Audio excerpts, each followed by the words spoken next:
The office holiday party decorations mocked me as I stood outside Conrad's corner office, clutching my paycheck stub like evidence of a crime. Red and gold tinsel draped across his doorframe, and a small ceramic Santa sat on his filing cabinet, grinning stupidly. "Excuse me," I said, tapping on his open door. "I think there's been a mistake with my bonus." Conrad barely glanced up from his computer screen, his fingers still clicking away at his keyboard. When he finally looked at me, his expression was pure ice. The fluorescent lights reflected off his glasses, making his eyes look dead. "You get nothing," he said, loud enough for half the accounting department to hear. "Absolutely nothing." My cheeks burned as conversations stopped around the cubicles. People pretended to focus on their screens, but I felt their eyes like lasers. The office suddenly felt too warm, too small, too suffocating. But everyone else received. I said nothing. Conrad's voice carried across the floor like a slap. "Maybe next time you'll think twice before questioning my decisions." I nodded once, turned around and walked back to my desk with my dignity hanging by a thread. Christmas was 2 weeks away, and my bank account was practically empty. But as I sat down, something cold and determined settled in my chest. Conrad had just made the biggest mistake of his career. Back at my desk, I stared at the paycheck that should have included my bonus. The paper felt thin between my fingers, almost fragile. Around me, coworkers whispered about their holiday plans, their voices bright with excitement. "Dinner at that new steakhouse," someone said behind me. "Finally upgrading my laptop," another voice chimed in. "Taking the kids to Disney World," came from the cubicle across the aisle. I opened my banking app and watched the numbers mock me.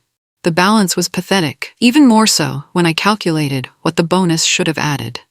Around me, conversations buzzed with joy and anticipation while I sat in my bubble of financial stress. My hands shook slightly as I closed the app. This wasn't about the money anymore.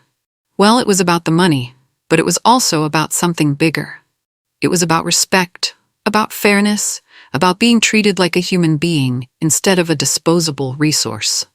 3 days ago, I'd caught Conrad trying to hide a financial error that could have cost our company thousands. I'd fixed it quietly, professionally, thinking I was protecting both him and the company. Apparently, Conrad saw it differently. He saw it as insubordination. Now I understood the real price of doing the right thing in Conrad's world. But he'd forgotten something important about me. I'd been playing nice for 2 years. That was about to change. 3 days earlier, I'd been reviewing quarterly reports when I spotted something that made my blood run cold. A vendor payment had been processed twice, charging our company for the same service in duplicate. The invoices were identical down to the penny, clearly a system glitch. The amount was significant, $12,000. I'd marched straight to Conrad's office with the paperwork in hand, my heart racing with the urgency of the discovery. "We need to contact Horizon Solutions immediately," I'd told him. "This duplicate payment needs to be reversed before the end of the quarter." Conrad had barely looked at the documents, waving them away like they were junk mail. "Just leave it," he'd said with a wave of his hand. "We'll sort it out later." "Later means next quarter," I'd insisted, pointing to the dates on the invoices. "The accounting period closes tomorrow." His face had hardened like concrete. I said, "Leave it, Lillian. Don't make this into something it's not." But I couldn't leave it. $12,000 was $12,000. So I'd made the call to Horizon Solutions myself, explained the error, and initiated the reversal process. The vendor had been grateful, professional, and quick to fix the mistake. When Conrad found out, his face had turned the color of old brick. "You went behind my back," he'd hissed. "I did my job," I'd replied calmly. Now, staring at my bonusless paycheck, I realized that conversation had sealed my fate. The confrontation happened the next morning. Conrad called me into the small conference room, the one with no windows and uncomfortable chairs. The air felt stale, recycled through too many tense conversations. "You embarrassed me in front of the vendor," he said, his voice tight with controlled anger. His jaw muscles twitched as he spoke, betraying the fury he was trying to contain. I kept my hands folded in my lap, my voice steady. "I saved the company $12,000. That's not the point." Conrad slammed his hand on the table, making the water glasses jump. "The point is that you don't question my decisions, ever. The sound echoed in the small room, and I wondered if people outside could hear us. Conrad's face was red now, veins visible at his temples. His eyes were cold as winter when he leaned forward. Actions have consequences, Lillian. Maybe this will teach you to stay in your lane. I walked out of that room knowing exactly what those consequences would be. My Christmas bonus had just evaporated because I'd chosen to do the right thing. The injustice of it burned in my throat like bile. That afternoon, Conrad made sure everyone knew about my behavior. He didn't tell them about the $12,000 I'd saved. He just let them know that some people needed to learn about following orders. I went home that night and made a decision that would change everything. If Conrad wanted me to stay in my lane, I'd give him exactly what he asked for. That night, I sat at my kitchen table with a notebook and a pen. The Christmas tree in my living room twinkled sadly, its lights reflected in the dark window. Outside, snow fell in lazy flakes, coating the world in deceptive peace. At the top of a fresh page, I wrote, "Things I do that aren't actually my job." The list grew longer than I'd expected. By midnight, I'd filled 3 pages with tasks I'd taken on over the past 2 years. Tasks that made Conrad look good. Tasks that kept our department running smoothly. Tasks that I'd volunteered for out of dedication and pride. I'd been answering emails meant for him. I'd been preparing his presentations, polishing his grammar, fixing his math. I'd been catching his mistakes before they reached our clients, saving him from embarrassment on a weekly basis. I'd been doing half his job without even realizing it, like a shadow employee operating behind the scenes. The pen felt heavy in my hand as I drew a thick line under the final item. Tomorrow, I would become exactly the employee my job description said I was. Nothing more. Nothing less. Conrad wanted me to learn my place? Perfect. He was about to discover exactly what my place was worth. And more importantly, he was about to learn what happened when I stopped covering for his incompetence. Monday morning arrived with fresh snow and a fresh attitude. I walked into the office exactly at 9 o'clock, not the usual 8:30 I'd been doing for 2 years. My computer started up as I sipped my coffee and reviewed my actual job description. Data entry, report generation, file maintenance, basic administrative support. Nothing about covering for Conrad's mistakes. Nothing about preparing his client presentations. Nothing about monitoring his email when he was in meetings. At 9:15, Conrad sent me a message. Need the Morrison file ready for the 10 o'clock call. I read the message twice, then marked it as read without responding. At 9:30, he appeared at my desk. Did you see my message about Morrison? I did, I said, not looking up from my data entry. And? Morrison isn't on my task list for today. Conrad's eyebrows shot up. Since when do you need a task list for everything? Since today, I said calmly. I'm focusing on staying in my lane. The confusion on his face was almost worth the missing bonus. Almost. By Wednesday, the cracks started showing. Conrad had missed a deadline because the client summary he'd expected me to prepare didn't materialize. His usual confidence was beginning to fray around the edges, like a cheap suit coming apart at the seams. The Brock account is asking for their quarterly update, he said, hovering beside my desk like an anxious bird.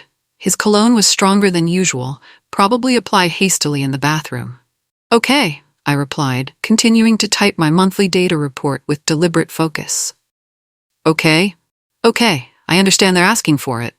Conrad's face turned red, a blotchy crimson that started at his collar and crept upward. Aren't you going to prepare it? I looked up at him with the most innocent expression I could muster, blinking slowly. That's not in my job description. You always prepare the quarterly updates. You always help me prepare them. I used to, I corrected, my voice remaining level, when helping wasn't used as ammunition against me.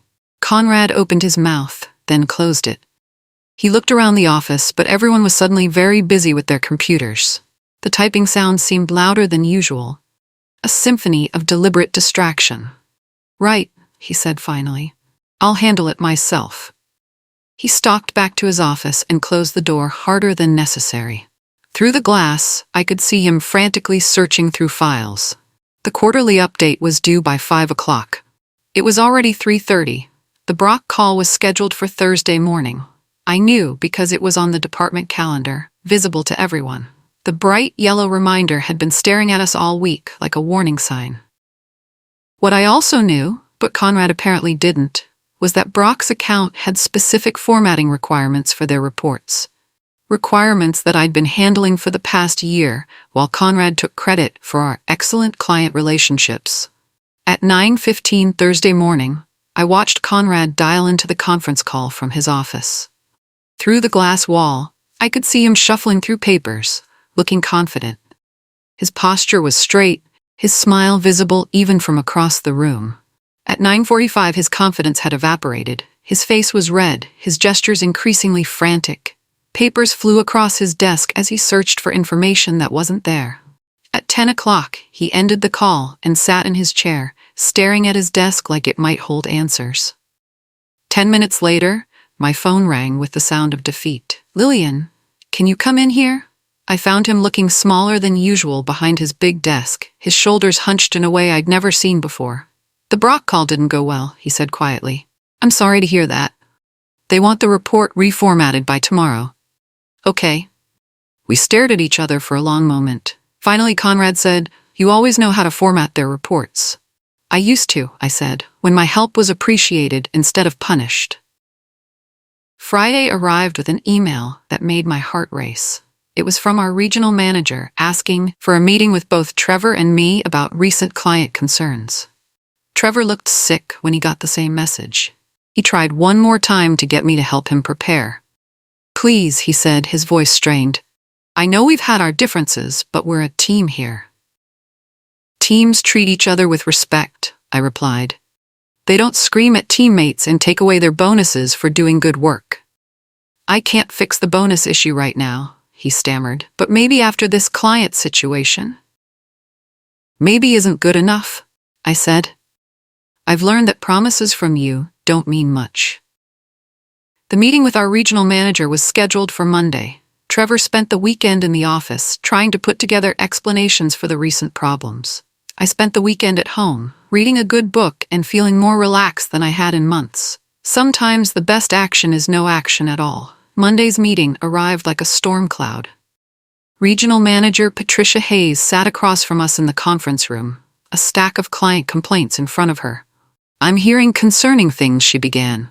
"Missed deadlines, incorrect information, confused clients. What's going on here?" Trevor launched into a rambling explanation about system changes and temporary adjustments. None of it made sense. Patricia turned to me. "You've been here 3 years. What's your perspective?" I chose my words carefully. "There have been some changes in how responsibilities are distributed. I'm now focusing solely on my assigned duties." "And what prompted this change?" she asked. Trevor's eyes pleaded with me to stay quiet. But I was done protecting him. "I was told my performance wasn't worthy of standard recognition," I said simply. "So I adjusted my performance accordingly." Patricia's eyebrows rose. "Can you elaborate?" "I was denied my Christmas bonus after catching and correcting significant errors in client reports. The message seemed clear that extra effort wasn't valued." The temperature in the room dropped 10 degrees. Monday brought a new crisis. The quarterly budget review was scheduled for Tuesday, and Conrad was nowhere near ready. I knew this because I could hear him on phone calls, his voice getting higher with each conversation. He'd been relying on my preparation work for so long that he'd forgotten how to do it himself. At lunch, I overheard 2 coworkers talking by the microwave. "Why does everything seem so chaotic lately?" one asked. "Conrad's been handling everything solo," the other replied. "Lillian used to help with a lot of the prep work." What happened to that arrangement? No idea, but it's like watching someone try to juggle while riding a unicycle.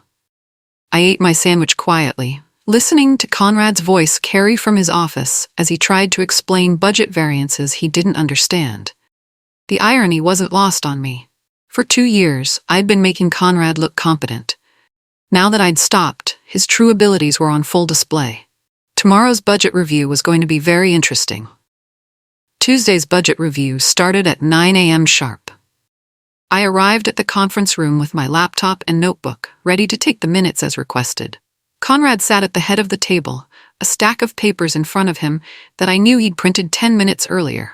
Our department director, Susan, smiled warmly as she opened her folder. Let's start with the Brock account variance, Susan said.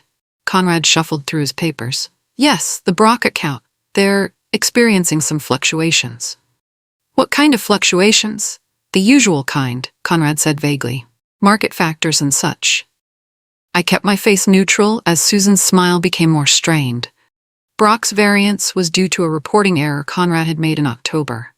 An error I'd been quietly fixing for months. Do you have the breakdown analysis? Susan asked. Conrad looked at his papers again. I have it somewhere here. Take your time, Susan said, but her tone suggested he shouldn't take much time at all. After 5 minutes of watching Conrad search through papers that didn't contain what he needed, Susan turned to me. Lillian, do you have access to the Brock breakdown? I can provide my portion of the data, I said carefully. But the analysis would come from Conrad. Susan's eyebrows rose slightly. Message received. The meeting continued for another painful hour. Conrad stumbled through budget explanations, misquoted client feedback, and generally demonstrated that he had no idea what was happening in his own department. Susan's questions became sharper. Conrad's answers became vaguer. Finally, Susan closed her folder. Conrad, I think we need to schedule a follow-up meeting. Can you have the complete analysis ready by Thursday? Absolutely, Conrad said, his voice too loud in the quiet room. After Susan left, Conrad slumped in his chair. That could have gone better, he said. I packed up my laptop without comment. Lillian, Conrad said as I reached the door. About Thursday's analysis? Yes? You've always been good with the detailed breakdowns. I used to be, when detailed work was valued instead of punished. Conrad's face crumpled slightly. Look, about the bonus situation. What about it? Maybe we can work something out. I paused at the door. Conrad, you told me that actions have consequences. I'm just following your advice. I left him sitting alone in the conference room, staring at papers he couldn't read. Wednesday brought unexpected reinforcements. Tracy from HR appeared again, this time with a request for Conrad. I need to review some personnel decisions from this quarter, she told him, specifically regarding compensation and performance evaluations. I watched Conrad's face pale as he followed Tracy to her office. Through the department's glass walls, conversations looked serious. While Conrad was gone, Susan stopped by my desk. Lillian, I've been reviewing some client communications, she said quietly. It seems you've been handling quite a bit of client relationship management. I've helped when asked, I said carefully. The Brock account specifically mentions your attention to detail in their feedback forms. I nodded, not sure where this was going. They've requested that you be their primary point of contact going forward. What does Conrad think about that? Susan glanced toward the HR office. Conrad's input on personnel matters is under review at the moment. An hour later, Conrad returned from HR looking like he'd seen a ghost. He went straight to his office and closed the door. My phone rang 5 minutes later. Lillian, can you come in here, please? Conrad's office felt smaller than usual. He sat behind his desk, hands folded, looking older than his 42 years. I've just had an interesting conversation with HR, he began. Oh, about workplace dynamics and compensation decisions. I waited. It seems there have been some questions about my management style. I see. Conrad cleared his throat.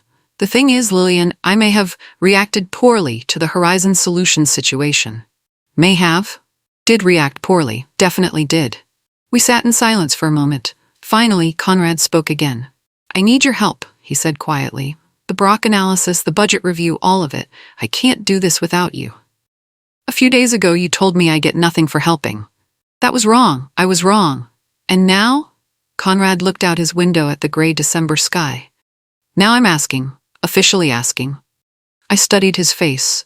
The arrogance was gone, replaced by something that looked like desperation. I'll consider it, I said finally, but there would need to be conditions. Conrad's relief was visible, but I held up a hand before he could speak. I said I'd consider it. Here's what that consideration looks like. I pulled out the notebook where I'd been keeping track of everything. Conrad's eyes widened when he saw how many pages I'd filled. First, my Christmas bonus. The full amount, paid immediately. Conrad nodded quickly. Done. Second, a formal acknowledgement that I saved the company $12,000 on the Horizon Solutions issue. Okay. Third, Clear boundaries around my actual job responsibilities. No more expecting me to cover your tasks without recognition. That's fair. Fourth, a written agreement that there will be no retaliation for any of this conversation. Conrad's pen was already moving across a notepad. Anything else? I closed my notebook. Yes, an apology, a real one, in front of the department.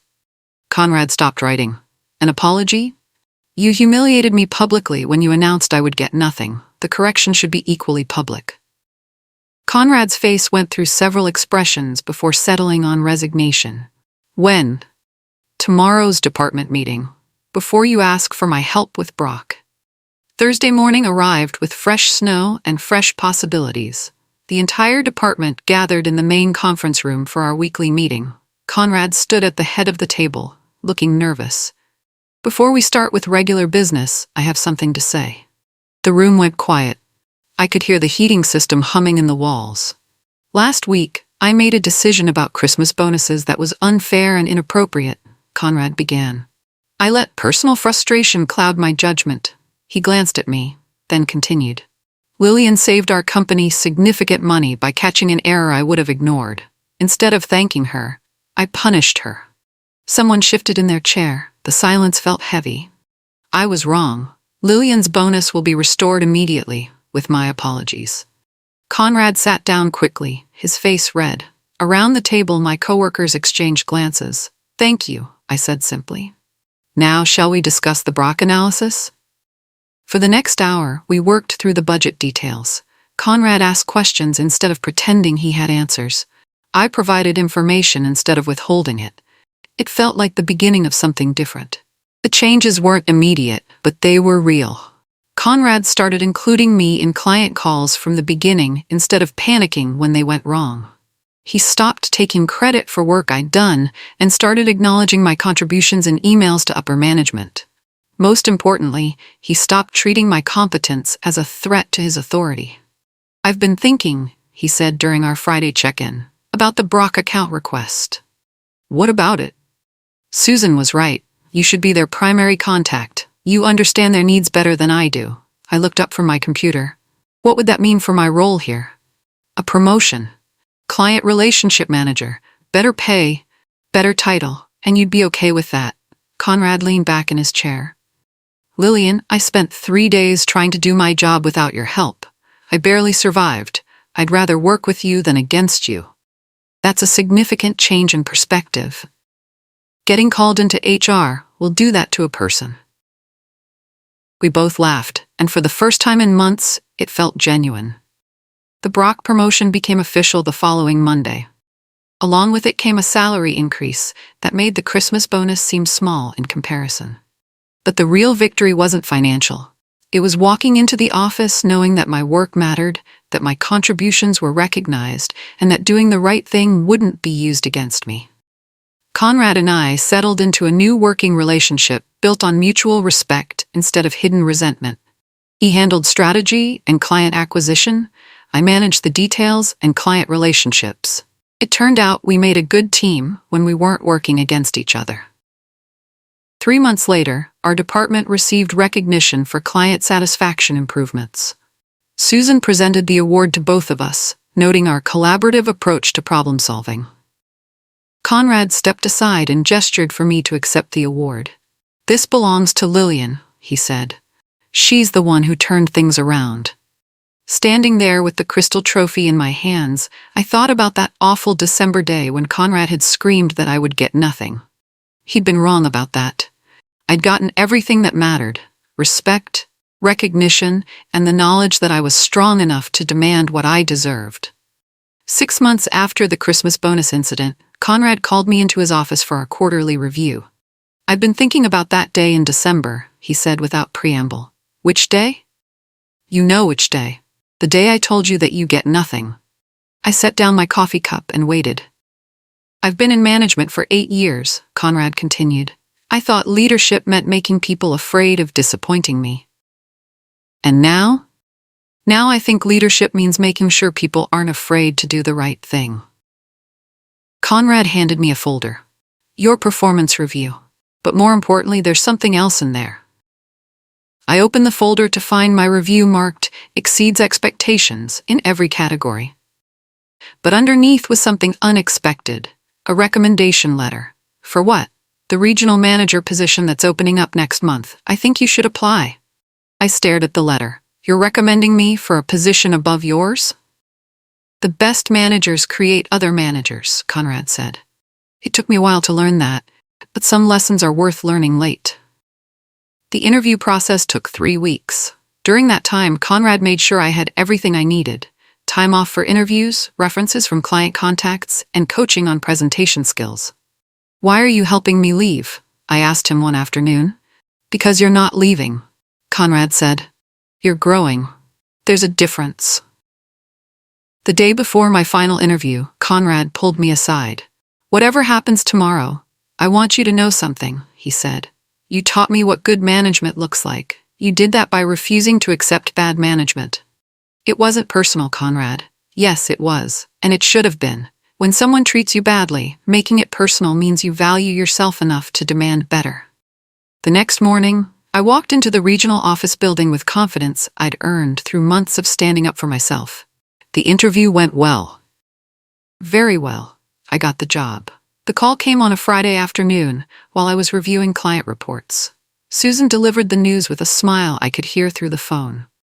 Congratulations, Regional Manager Burnett. You start Monday. When I hung up, the office was quiet. Then Conrad started clapping, and everyone joined in.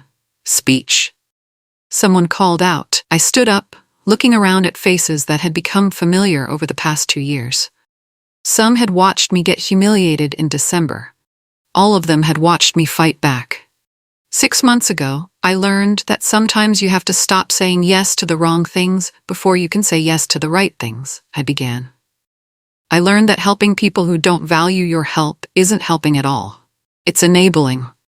Most importantly, I learned that you teach people how to treat you by what you're willing to accept. I paused, looking at Conrad. I'm grateful for all of it. Even the hard parts, especially the hard parts. My last day in the department was bittersweet. I spent the morning training my replacement and the afternoon saying goodbye to coworkers who had become friends. Conrad walked me to the elevator at 5 o'clock. Any final advice for me? He asked as we waited for the doors to open.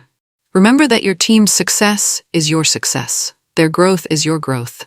And if someone questions my decisions, listen to them, especially if they're right. The elevator arrived with a soft ding. As I stepped inside, Conrad spoke one more time. Lillian? Yes, thank you for not giving up on me even when I gave up on you. The doors closed, and I rode up to the executive floor, thinking about how much can change when you decide to value yourself enough to demand that others value you too.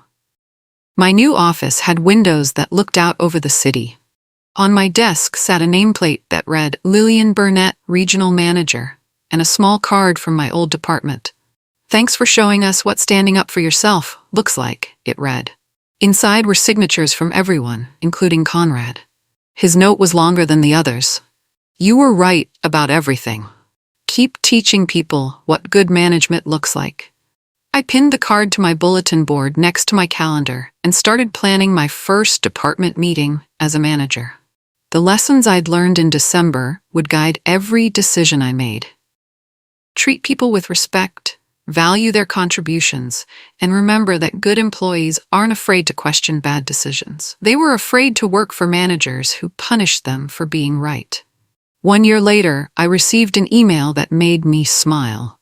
It was from Conrad, forwarding a client satisfaction survey. Thought you'd like to see this, his message read.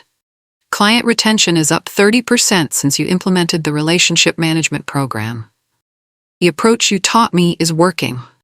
Attached was a note from Brock's account director. The collaborative approach your team takes to problem solving is exactly what we value in a vendor relationship. I leaned back in my chair, thinking about the journey that had brought me here. It started with a boss who screamed that I would get nothing for doing the right thing. He'd been wrong, of course. I'd gotten everything. I'd gotten respect, promotion, and the knowledge that standing up for yourself doesn't just change your own life. It changes the lives of everyone around you. Sometimes the best thing you can do for a bad manager is refuse to enable their behavior. Sometimes the kindest thing you can do for yourself is demand better. And sometimes, when someone tells you that you get nothing for doing the right thing, the best response is to keep doing the right thing anyway. Because eventually, doing the right thing gets you everything that matters. The snow was falling outside my office window and Christmas was coming again. This year, I'd be giving bonuses instead of hoping for them. I'd make sure everyone on my team knew that doing the right thing would always be rewarded, never punished. That was the kind of manager I'd learned to be by working for the kind of manager I'd refused to accept.